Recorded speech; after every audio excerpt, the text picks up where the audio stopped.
Sebuah langkah finansial monumental baru saja dilakukan yang berpotensi mengubah peta kekuatan ekonomi global. Ban Pembangunan Baru, NDB, atau yang lebih dikenal sebagai Ban BRICS, baru saja menyetujui pendanaan untuk 120 proyek strategis dengan total nilai fantastis, hampir 40 miliar dolar AS, atau setara 666 triliun rupiah. Namun, cerita besarnya bukan hanya pada angka triliunan itu. Mayoritas pinjaman ini disalurkan dalam mata uang lokal, seperti yuan Cina, sebuah strategi agresif yang secara terbuka menantang dominasi dolar AS di pasar global. Apakah ini awal dari tatanan dunia multipolar yang baru? Mari kita bedah tuntas. Komitmen pendanaan sebesar 666 triliun rupiah ini dialokasikan untuk sektor-sektor yang sangat strategis.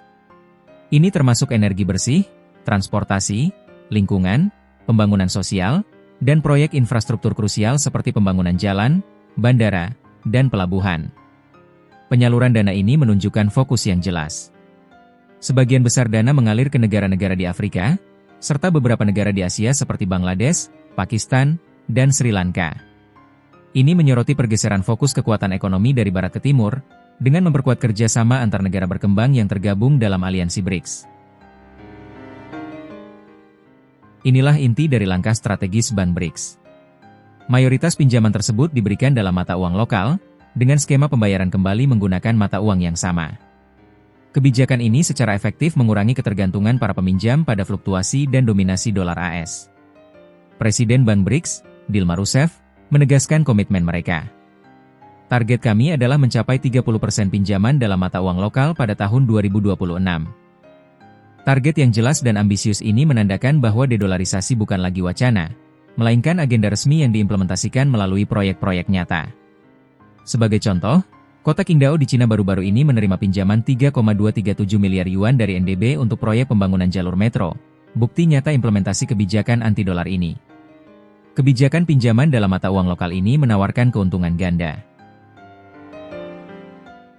Menekan biaya nilai tukar, bagi negara peminjam, mekanisme ini secara signifikan menekan biaya nilai tukar asing yang volatil, yang berpotensi menghemat jutaan dolar dalam prosesnya.